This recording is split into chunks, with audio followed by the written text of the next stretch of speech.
Sakshi,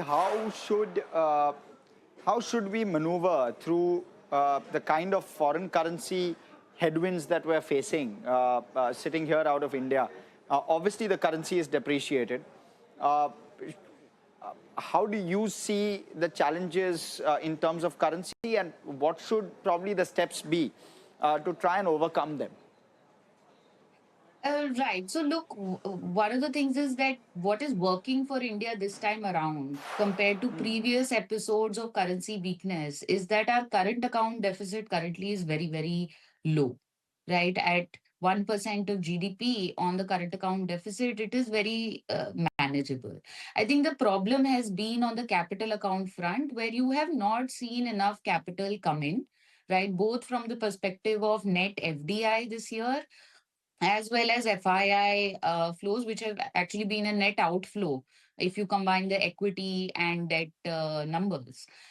So ultimately, I think it is a combination, as I said earlier, policy stability, attracting capital, for this year, and then managing, and the RBI has been doing a good job of at least stabilizing the currency to some extent, given the extent of headwinds that we are facing.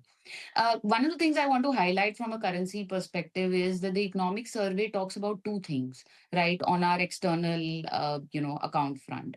One is that they are arguing that currency depreciation in itself perhaps is not such a bad thing, right? So, in a situation where you are facing tariffs and so much more global protectionism, some amount of weakness in the currency does help your export competitiveness to the extent that it is orderly in fashion.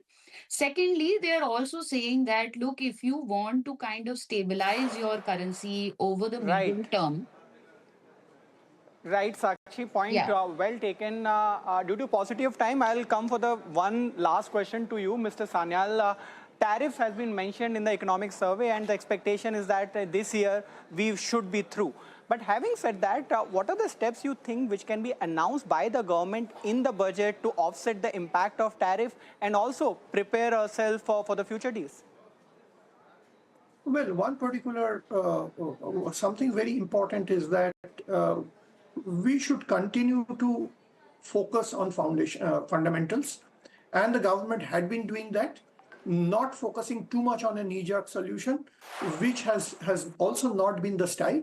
So I'm very optimistic that way. We'll continue to focus on fundamentals and will not try to adjust it in a knee-jerk fashion.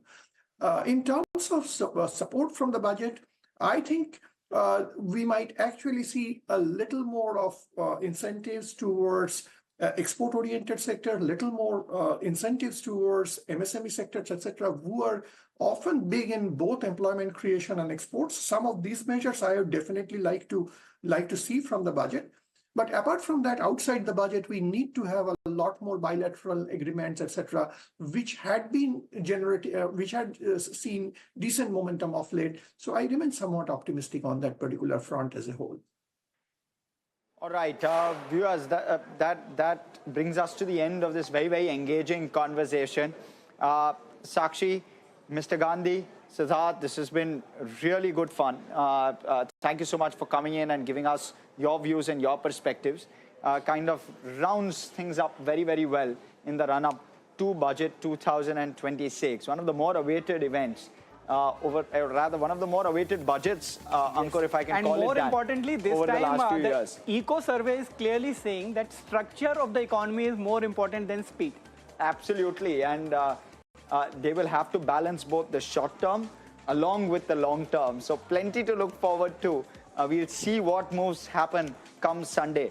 But that brings us to the end of this particular show, a very special show on Eco Survey. Thanks so much for joining us. Stay tuned to ET Now. More action on the other side.